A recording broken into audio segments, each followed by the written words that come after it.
James বন্ডের cinema আমরা সবাই দেখেছি, থ্রিল, অ্যাকশন আর গোপন মিশনে টান টান উত্তেজনা। কিন্তু ভাবতে পারেন, যদি বলি এমনই এক বাস্তব জেমস বন্ড ছিলেন আমাদের দেশে, একজন যিনি পাকিস্তানে প্রশিক্ষিত জঙ্গি ছিলেন আর পরে হয়ে উঠলেন ভারতীয় সেনার অন্যতম ভরসার গুপ্তচর। আজকের গল্প এক অসম্ভব সাহসী মানুষের, মুশতাক আহমেদ ভাট।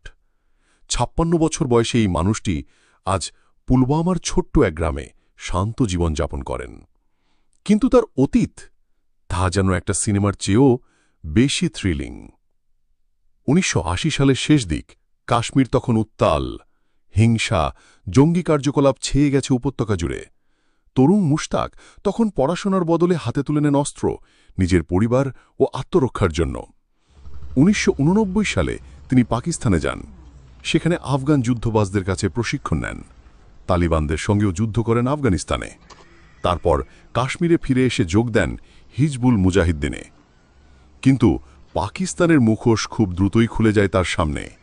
তিনি বুঝে ফেলেন যে কাশ্মীরের আজাদির নামে চলছে শুধুই রাজনীতি আর ধ্বংস। আর তখনই এক অভূতপূর্ব সিদ্ধান্ত। ১৯৯৪ সালে মুশতাক গোপনে ভারতীয় সেনাবাহিনীর জন্য কাজ করা শুরু করেন। হ্যাঁ, একজন জঙ্গি থেকে হয়ে উঠলেন আন্ডারকভার এজেন্ট। জঙ্গিদের সঙ্গেই থাকতেন আর সেই তথ্য দিতেন সেনাবাহিনীকে। ৩০০রও বেশি জঙ্গি তার তথ্যের মাধ্যমে ধরা পড়েছে, আর ৫০০রও বেশি তরুণ তার অনুপ্রেরণায় ফিরে এসেছে সঠিক পথে।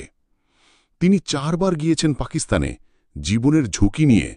সেখান থেকে এনেছেন এমন তথ্য যার মধ্যে ছিল ১৯৯৯ সালের কার্গিল অনুপ্রবেশের আগাম খবর। এই তথ্য ভারতের কাছে ছিল যেন একটা সোনার খনি।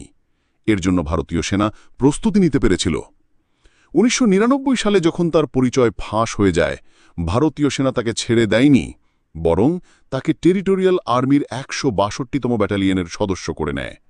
আর রাষ্ট্রপতির আদেশে তিনি হন একজন জুনিয়র কমিশনড অফিসার। ২০২১ সালে অবসরের আগে তার পদবি ছিল ক্যাপ্টেন। মুশতাক বলেন, আমার কাজ ছিল জীবন বাঁচানো, সঠিক সময়ে সঠিক তথ্য দিয়ে।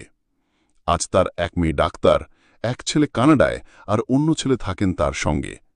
ছেলে বলেছে, বাবা চলো কানাডায়। কিন্তু মুশতাক জানিয়েছেন, আমার কাজ এখনও শেষ হয়নি, অনেক তরুণকে এখনও সঠিক পথে ফিরিয়ে আনতে হবে। এই মানুষটি প্রমাণ করেছেন, সাহস মানে শুধু অস্ত্র নয়, সাহস মানে নিজের অতীতকে জয় করে ভবিষ্যতের আলো জ্বালানো। স্যালিউট ক্যাপ্টেন মুশতাক আহমেদ ভাট, এক সত্যিকারের ভারতীয় বন্ড, যার জীবন গল্প হয়ে থাকবে প্রজন্মের জন্য এক প্রেরণা। বন্ধুরা, যদি এই গল্পটি আপনাকে অনুপ্রাণিত করে, তাহলে ভিডিওটি লাইক করুন, কমেন্টে জানান আপনার মতামত, আর এমনই বাস্তব জীবনের হিরোদের কাহিনী পেতে চ্যানেলটি সাবস্ক্রাইব করুন।